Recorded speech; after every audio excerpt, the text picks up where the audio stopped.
بسم اللہ الرحمن الرحیم السلام علیکم۔ سالار کی یہ عجیب و غریب بات سن کر دربار میں موجود مقامی ہندوستانی ہنس پڑے اور پھر مسکراتے ہوئے ایک شخص نے آگے بڑھ کر بڑے ادب سے کہا، اے سپہ سالار، جن چھوٹے بونے آدمیوں سے آج جنگل میں تمہارا پالا پڑا ہے وہ کوئی انسان یا جادوئی آدمی نہیں ہے بلکہ قدرت کے بنائے ہوئے خوبصورت اور شرارتی جانور ہیں جو ہو بہو انسان کی نقل کرتے ہیں اور انہیں یہاں کے لوگ بندر کہتے ہیں۔ جو کچھ انہوں نے پہن رکھا تھا وہ کوئی انسانی پوستین نہیں بلکہ ان کا اپنا قدرتی بالوں والا چمڑا ہے۔ مقامی لوگوں کی اس بات پر سکندر کے اس سالار کو آسانی سے یقین نہ آیا کیونکہ وہ دل میں بہت شرمندہ تھا کہ وہ نادانی میں اپنے لشکریوں کو انسان سمجھ کر معصوم جانوروں پر حملہ کرنے کا بار بار حکم دیتا رہا تھا۔ آخرکار سالار کا شک دور کرنے کے لیے مقامی لوگ جنگل سے کچھ بندر پکڑ کر لے آئے اور جب انہوں نے اس سالار کے سامنے انہیں پیش کیا تب جا کر اسے یقین ہوا کہ واقعی وہ کوئی دشمن انسان نہیں بلکہ جنگلی جانور تھے جن پر اس نے عجلت میں حملہ کرنے کا حکم دیا تھا۔ شمال کے مشکل کوہستانی سلسلوں سے دریائے سندھ کے کنارے پہنچنے تک سکندر کے لشکر کے بڑے حصے نے جو در خیبر کے راستے کامیابی کے ساتھ دریائے سندھ کے کنارے پہنچا تھا اپنے نوجوان سپہ سالار کی آمد سے پہلے بہت سے جنگی جہاز اور کشتیاں تیار کر لی تھیں۔ ان میں سے کچھ کشتیاں استعمال کر کے دریائے سندھ پر ایک پل بنا دیا گیا تھا جبکہ بہت سی کشتیاں اور بڑے جہاز اضافی طور پر بنا کر تیار کھڑے کر دیے گئے تھے۔ یہ کشتیاں اور جہاز تیار کرنے والے زیادہ تر کریٹ کے ماہر جہاز ساز اور ملاح تھے جو سکندر کے شاہی لشکر میں باقاعدہ شامل تھے۔ انہوں نے بڑے فخر کے ساتھ اپنے تیار کردہ کشتیاں اور بڑے جہاز سکندر کو دکھائے لیکن سکندر ان فالتو کشتیوں اور جہازوں کو دیکھ کر بہت خفا ہوا اور اس کے ماتھے پر بل آ گئے۔ پھر وہ ان ملاحوں کو مخاطب کر کے غصیلے لہجے میں کہنے لگا، کیا کریٹ کے جہاز سازوں نے یہ بے وقوفانہ بات سمجھ کر اس کثرت سے جہاز اور کشتیاں تیار کی ہیں کہ ہمارا یہ لشکر اب ان پر سوار ہو کر خشکی کے میدانوں میں سفر کرے گا اور فتوحات حاصل کرے گا؟ سکندر کے ان الفاظ کے جواب میں کریٹ کے ان تجربہ کار ملاحوں نے بڑے ادب سے جواب دیا، اے شہنشاہ عالم، اس بات میں کوئی شک نہیں کہ ان جہازوں اور کشتیوں میں سوار ہو کر ہمارا لشکر خشکی کے راستے مشرق کی طرف آگے نہیں جا سکے گا بلکہ ہمارا اصل منصوبہ یہ ہے کہ ان تمام فالتو جہازوں کے ٹکڑے کر کے بڑے بڑے چھکڑوں میں لاد دیا جائے گا اور آگے سفر کے دوران جہاں کہیں بھی کوئی دریا یا ندی نالا ہماری راہ میں رکاوٹ بنے گا وہاں ہم دوبارہ ان ٹکڑوں کو آپس میں جوڑ کر کشتیوں کی شکل دے دیں گے اور اس طرح پورے لشکر کا پانی سے بآسانی گزرنے کا بندوبست کر لیا جائے گا۔ دراصل سکندر کے سالاروں نے وہ جہاز اور کشتیاں اپنے بادشاہ کی آمد سے پہلے اس لیے تیار کروائی تھیں تاکہ سکندر اپنے لشکر کے ساتھ مزید مشرق کی خطرناک اور نامعلوم سرزمین کی طرف پیش قدمی کرتے ہوئے اپنے لشکریوں کو نئے خطرات میں نہ ڈالے۔ وہ دل ہی دل میں جنگوں سے تھک چکے تھے اور چاہتے تھے کہ پہلے ہی سے کافی کشتیاں اور جہاز تیار کر کے رکھ لیے جائیں تاکہ جب سکندر یہاں پہنچے گا تو اسے قائل کر کے تیار جہازوں اور کشتیوں کے ذریعے دریائے سندھ کے بہاؤ کے ساتھ سفر کرتے ہوئے دور جنوب میں کھلے سمندر کی طرف نکل جائیں گے اور پھر اسی سمندر کے محفوظ راستے سے واپس اپنے وطن یونان کا رخ کر لیں گے۔ یونانی دریائے سندھ کو دیکھ کر شدید حیرت اور تعجب کا اظہار بھی کرتے تھے کیونکہ اس کا مزاج ان کے وطن کے دریاؤں سے بالکل مختلف تھا۔ ان کے اپنے ملک یونان میں دریاؤں کا زیادہ تر بہاؤ مشرق سے مغرب کی طرف ہوا کرتا تھا جبکہ دریائے سندھ شمال کے پہاڑوں سے بہتا ہوا آتا تھا اور جنوب کی طرف نکل گیا تھا۔ اس کے علاوہ قدیم یونانیوں کے علاوہ سکندر کے استاد ارسطو اور اس کے دیگر شاگردوں کا یہ عقیدہ بھی تھا کہ مصر کے مشہور دریائے نیل کا پانی دراصل اسی سندھ ہی کے کسی خفیہ راستے سے آتا ہے۔ مشہور یونانی مورخ ہیروڈوٹس نے یہ انکشاف کیا تھا کہ مصر کے لیے دریائے نیل قدرت کا ایک عطیہ ہے۔ اسی سوچ کے تحت یونانی خیال کرتے تھے کہ سندھ بھی یقیناً کسی نہ کسی زرخیز سرزمین کے لیے قدرت کا ایسا ہی انوکھا عطیہ ہوگا اور جس طرح دریائے نیل نمبودری سرزمینوں اور وادیوں میں بہتا ہوا سمندر کی طرف آتا ہے بالکل اسی طرح سندھ کا پانی بھی بہتا ہوگا۔ لیکن ہندوستان کی حدود میں داخل ہونے کے بعد اور اپنی آنکھوں سے دریائے سندھ کو دیکھ کر یونانیوں پر یہ حقیقت ظاہر ہوئی کہ ان کے عظیم استاد ارسطو کا یہ خیال بالکل غلط تھا۔ انہوں نے جان لیا کہ سندھ کا نیل سے دور دور تک کوئی جغرافیائی تعلق نہیں ہے۔ اس کے ساتھ ہی انہوں نے یہ بھی جان لیا کہ سندھ اور نیل کے درمیان صرف پانی ہی نہیں بلکہ خشک زمین، خطرناک راستے، تپتے صحرا اور بحری خلیجوں کی ایک وسیع دنیا حائل ہے، جس کا اس سے پہلے یونانیوں کو اپنے وہم و گمان میں بھی کوئی تصور نہیں تھا۔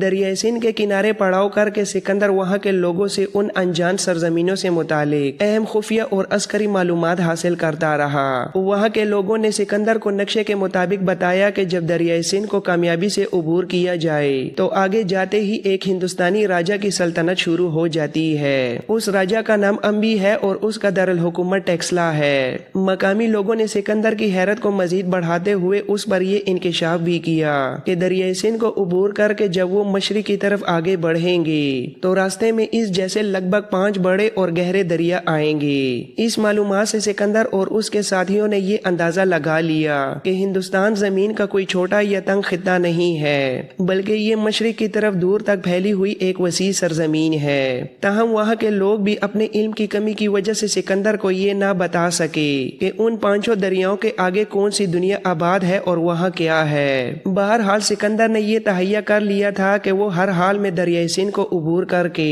وہاں تک اپنی فتوحات کا سلسلہ پھیلاتا چلا جائے گا جہاں تک دنیا کی خشکی ختم نہیں ہو جاتی، جبکہ دوسری طرف اس کے تھکے ہارے لشکری ایسا بالکل نہیں چاہتے تھے اور اس کے پرانے لشکری خیموں کے اندر چوری چھپے خسر پسر کرتے ہوئے سکندر کے نئے جنونی ارادوں پر شدید ناپسندیدگی کا اظہار کرنے لگے تھے۔ اپنے وطن یونان سے نکلے ہوئے اور مسلسل جنگیں لڑتے ہوئے انہیں کافی عرصہ ہو چکا تھا، لہٰذا اب وہ مزید آگے بڑھ کر اپنی جانیں گنوانے کی بجائے واپس اپنے گھروں اور بچوں کے پاس جانا چاہتے تھے۔ ان کے دلوں میں پیدا ہونے والی اس واپسی کی دوسری بڑی وجہ یہ بھی تھی کہ اب اس خطے میں شدید گرمی کا موسم آ گیا تھا اور یونانی ہندوستان کی جھلسا دینے والی گرمی اور حبس کو برداشت کرتے ہوئے تنگ آ چکے تھے۔ اس لیے اب وہ آگے کسی نئی مہم جوئی پر بڑھنے کی بجائے ہر حال میں اپنے وطن واپسی کو ہی سب سے پہلی ترجیح دے رہے تھے۔ گرمی کے جھلسا دینے والے موسم میں جبکہ مونسون کی بارشوں کا سلسلہ ابھی شروع نہیں ہوا تھا، دریائے سندھ میں بارشوں کے عام موسم کی نسبت پانی کا بہاؤ اور سطح کافی کم تھی۔ اسی گرمی سے نجات پانے کے لیے کریٹیز ایک روز اپنے فوجی پڑاؤ سے ذرا اوپر کی طرف گیا